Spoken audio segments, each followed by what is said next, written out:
Pengakuan mengejutkan suami ruda paksa adik ipar, terpancing pakaian korban.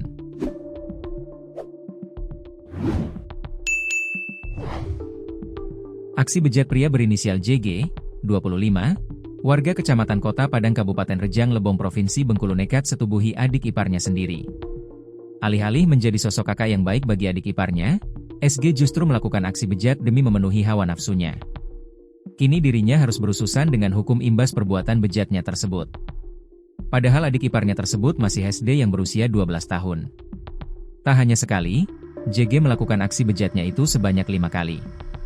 Untung saja kini JG telah diamankan dan ditahan di Mapolres Rejang Lebong sejak 3 April 2025 lalu. Dari pengakuan pelaku, aksi bejat ini disebabkan karena terpancing hawa nafsu saat melihat tubuh adik iparnya yang kerap berpakaian seksi. Saat diwawancarai awak media, FG mengaku hilaf atas perbuatannya. Timbul hawa nafsunya saat melihat tubuh adiknya yang sedang tertidur. Dikatakan tersangka, adik iparnya itu kerap menggunakan pakaian seksi. Karena itulah, ia lantas mengancam adik iparnya untuk menuruti nafsu bejatnya. Hilaf pak, terpancing nafsu, kata FG. FG sendiri mengaku sangat menyesal akan perbuatannya.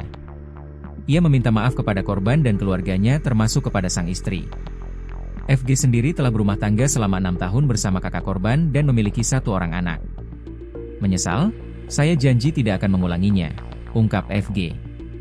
Sementara itu, Kanit PPA Satreskrim Polres Rejang Lebong, Aibda JJ Sinurat mengatakan dari hasil pemeriksaan memang diakui oleh tersangka bahwa motifnya karena nafsu dan hilaf.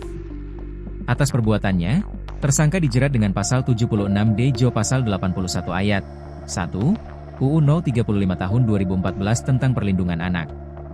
Tersangka terancam pidana kurungan minimal 5 tahun penjara dan maksimal 15 tahun penjara. Tersangka sudah kita amankan, kita jerat dengan pasal perlindungan anak dengan ancaman maksimal 15 tahun penjara, ujar Kanit. Adapun aksi terakhir terjadi pada 28 Maret 2025 lalu. Pada saat itu, korban tengah tertidur di dalam kamarnya.